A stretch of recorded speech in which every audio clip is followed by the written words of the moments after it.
this is Jackie Lukman with Coffee, Current Events, and Politics in Lukman Nation.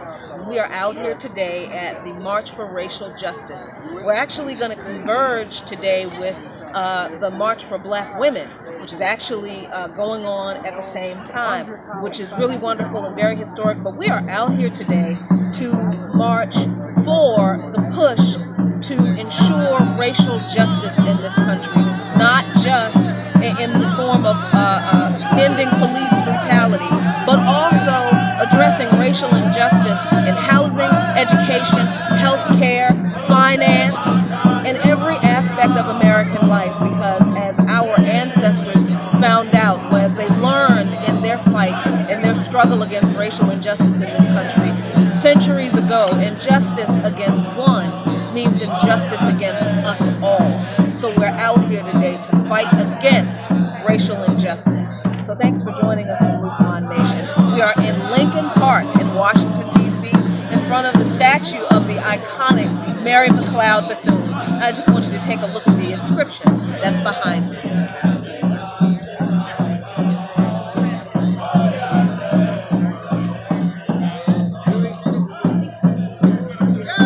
So we'll be out here today covering this event, participating in this event, and bringing you some footage from the March for Racial Justice here in Washington, D.C.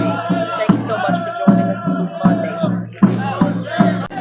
Hi, this is Jackie Lukman with Coffee, Current Events, and Politics. In Lukman Nation, we are here at the March for Racial Justice, and I am here with our pastor, Reverend Raylan Hagler, and Reverend Donald Robinson. And I wanted to ask, you know how we always talk about how the fight for racial justice should include more members of the community of faith like it used to. Well, we're here with living proof that that's still going on. So I wanted to ask our pastor, Reverend Robinson, what this march means, why we're here, and what do we need going forward after we're done marching. Well, part of it is that this is continued resistance to what is going on in this country. You've had a leadership of this country, a so-called president of this country, that has given aid and comfort to forces of white supremacy and forces of racism. I mean, at one point, the power of the people had driven that sentiment into the corners. And now you have an administration that has basically covered them with a blessing, so that they're in the center place. And again, we have to sort of continue to resist and fight and push it back to the plan. So, Reverend Robinson, what about you? What do you think? What are your thoughts on this march while we're here, and what do we do going forward? Well, I'm here because I know that injustice anywhere is a threat to injustice everywhere. And we're here because somebody needs to stand. There are many people who don't have a voice, who don't have an opportunity to articulate their concerns. So I'm just standing for the laws, the people who have challenges, who have problems, but can't stand up for themselves, or can't articulate it. And so in the name of Jesus Christ, I'm standing for them with the power and authority of God, asking for, demanding justice to this administration and to this society. Now, you were pulled over as we were... Reverend Dr. Wanda Thompson, I'm Jacqueline Lukman. This is Lukman Nation. So I was asking the reverends here why we're here, why they believe we're here, and what they believe we have to do going forward after we're done marching today. What about you? What are your thoughts on that? I think we're here to protest against injustice because just like Reverend Robinson said, injustice everywhere, injustice everywhere. And we're to stand up for justice, and I believe our faith calls us out to do justice. And so we're here because we want to send a message that we're for all people, that we're an inclusive society, that we love one another, and that hatred has no place in our society. That's why I'm here. Thank you all so much for joining us today as we continue to participate in the preliminary activities for the March for Racial Justice. Thanks a lot for joining us on Monday.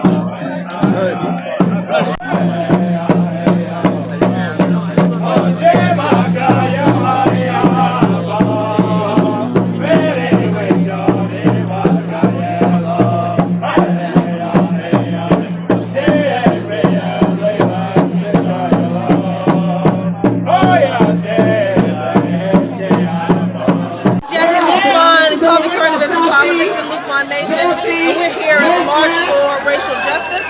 And I saw the colorful t-shirts, and I realized these are some of my favorite people from the labor corps. You guys have performed at Plymouth Congregational Church, which is our church. You guys have performed at Riverside. I've heard you guys perform so many times. So tell us about the labor corps and tell us why you're here.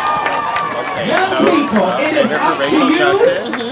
I'm the newest member of the chorus, and we make a joyful noise in the spirit of all the people who come before us and people are struggling around the world now. All people have a lot to bring to the table. And they do make a joyful noise. Where can people find, you guys have a Facebook page or a website where people can see and hear your performances? Because if you've never heard and seen the labor corps perform, you're missing out. We don't want you to miss out on what we're really talking about that the labor corps does. I'll be honest with you, I don't know. I think we do have a Facebook page. No, yay, a Facebook page. And put in DC Labor Corps. Wonderful. You can also find us at laborheritage.org. Great. So tell us your name. Larry. Larry, and your name? Lucy Murphy. These are members of the fabulous labor chorus of DC. We are going to provide you links to their page so you can check out the wonderful, wonderful, joyful noise that they bring to the struggle, not just for labor rights, but for human rights. And they've been doing this for almost 20 years. It's been a long fight, y'all, and we still got a lot of fighting to do. But that is why we are all here today. So thanks for joining us at Coffee, Current Events, and Politics in Lukman Nation. This is Jackie Lukman.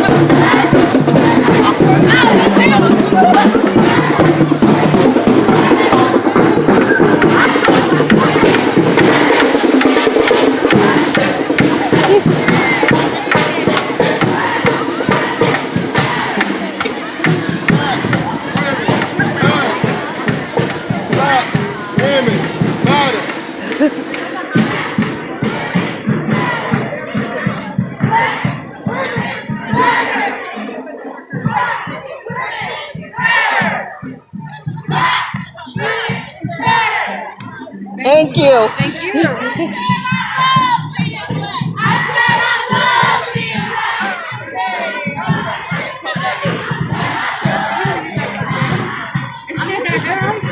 All right, go. I'm ahead.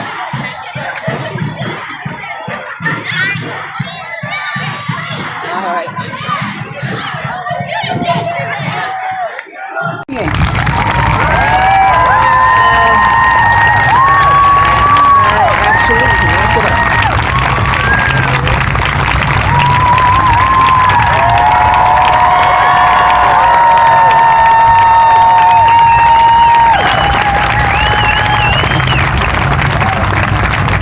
Wow.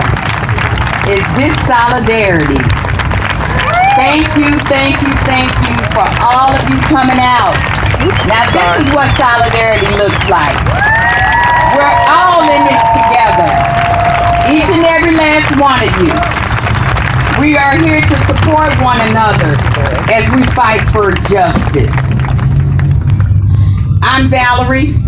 My son was Philando Castile. It's been 452 days since I last saw my son, when I last hugged my son, when I last kissed my son, when I last told my son that I loved him. My son was taken at a very early age under such horrific actions. My son did everything right. I did everything humanly possible to protect my kids. I said, if you want to carry a weapon, go get your license.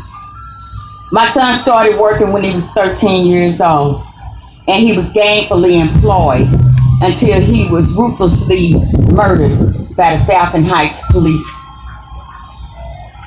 After all that, we did everything we could. All the evidence they had video from the dash cam in the car. They had audio, and then they had the aftermath, which I'm sure a lot of you saw my son take his last breath. And in his last breath, he did a dying declaration where he said, "I wasn't reaching." He told the officer, he said, "Sir, I have a weapon in the car." And instead of him giving my son direct commands to stop moving, don't worry about the license, just put your hands where I could see him, he shot in that car with no regards for human life. He shot my son 5 times. 5 times. And he was still strapped in the seatbelt. My son knew what he needed to do when he got stopped by the police. At the age of 32, he started driving when he was 17. In those short amount of years, my son had been stopped 50 times. 50 times my son had been stopped by the police. And he was only 32 years old. You do the math. That don't make no sense. And they say there's no racial profiling. They're not stereotyping. You tell me what it is. These are some things that you need to ask yourself. Use your common sense. My son did everything right. He tried to protect the woman and the child by informing the officer that he had a weapon. The weapon was not shoot ready. It was not a bullet in the chambers. I mean, come on. I got a weapon in the car. Oh, wait a minute. Let me get the gun out of my pants. Let me cock it, and now I'm going to shoot you. That don't make no sense. But my son lost his life. His lifeless body with bullets still protruding from his skin. How they had cut my son open trying to save his life. Because he was honest and he told the truth. I'm still wondering, where on this planet do you tell the truth and you be honest and you still be murdered by the police? Come on, somebody help me out right now. My son did everything right. He had an honest job. The only thing was wrong in his life, he was harassed by the police until they ultimately killed him. You gotta understand, the area that my son was traveling in, everybody in the state of Minnesota knew, don't go down Larpenton. You go all the way out of your way, blocks out of the way, just not to pass through that little area because of the prejudice. We gonna call a spade a spade. Quit playing, you know it, and then you keep saying it's not. It is. Racism is alive. It's alive all over. Your next door neighbor. You know, right about now, in the culture that we living in, you know, I always knew there was a silent war on black people and people of color, but now it's not silent no more. They doing it out in the open. And then for a person to tell you your video don't mean shit. Oh, man. That's right. That's right. Tell the truth. You got video, audio, and it don't mean shit. That came out the police mouth. I'm not just saying that. I'm saying what the police said. And then the police pull over a white woman. She's scared. He said, "What you afraid of? We just killed black people." Wow. Y'all saw it on TV, all on Facebook. Y'all saw it. Yeah, he did. He said that, and that's what it is. Because that's what he believed. That's what he believed. because racism is alive. They have infiltrated the government, the jails, the police department. White supremacists is all over the place. And they don't care, and they showing it even more. I mean, nowadays, you can't even walk down the street, some white person just, oh, nigga. They doing it all the time. I mean, I came here to speak from my heart and let you know how dissatisfied I was with the verdict, because they had everything that they needed. They had everything they needed for a conviction, and they didn't. They didn't, and I still don't understand how that happened. You had everything you needed. God gave you everything you needed. Right there, my son, right there, in the car, seatbelted in his car, the dash cam going, and him talking, having a conversation with my son. And then he just killed him. You got everything. You had everything, and nothing was still done. There is no accountability when it comes to the police. None at all. Absolutely. Fuck the police. Absolutely. My son was crucified in that car. His hair was a thorn crown. The seat belt was the cross, and the bullets were the nails. And that car was his coffin. And this will happen to my son. And like I said, when they did that, let that man get off with no accountability, I said, you just gave them free reign to kill. Thank you fucking very much. And what they do, it wasn't 3 weeks later, they shot and killed Justine Damon. Yeah, they did. Yes, they did. They killed her too. Yep. So it'll be interesting how that plays out. It will be very interesting. But I'm coming to you from my heart, and I just want everybody to be careful out there, because you just don't know. You just don't know. I love my son. I miss him every day.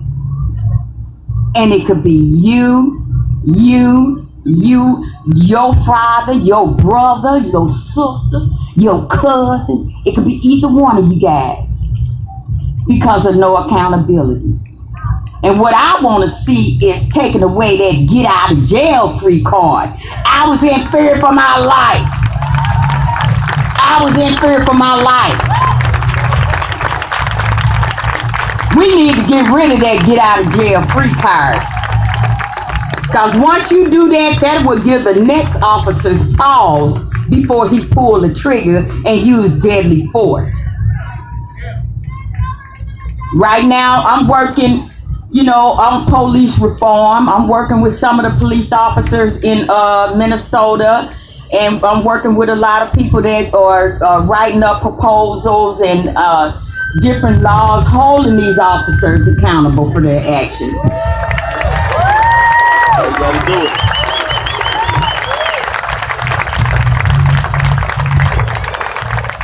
We have to stand tall.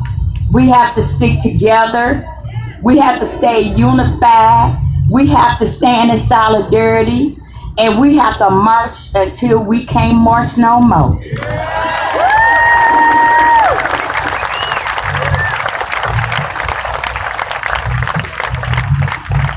I want to thank everybody for coming out. And I love you guys. Wow. Thank you very much.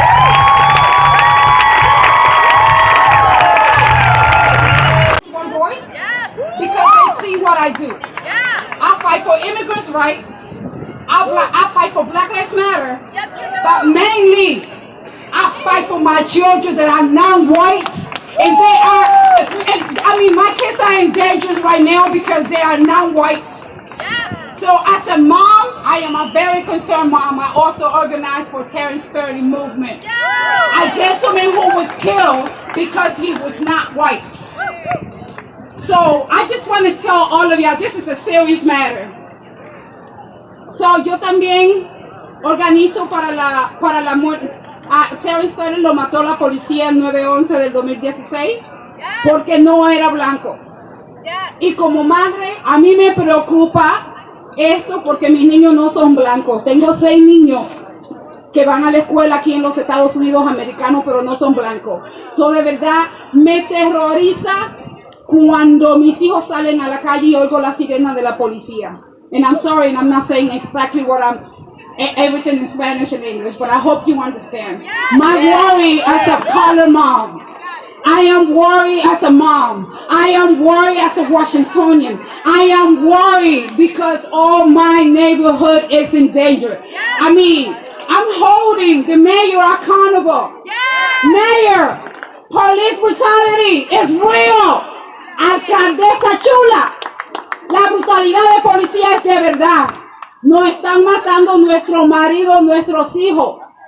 So nosotros necesitamos saber que podemos contar con la alcaldesa. So I need to hold the mayor accountable, not only for Black Lives Matter, for DACA, TPS. You know immigrants run your city, so don't play it off. You know that. Immigrants run your city, so don't play it off. And here I am. I am an immigrant, and all I do is organize your city, Mary Bowser. All I do is organize your city, give out love. So please, one last thing. Look at each other and tell each other you need each other to survive. Don't forget that.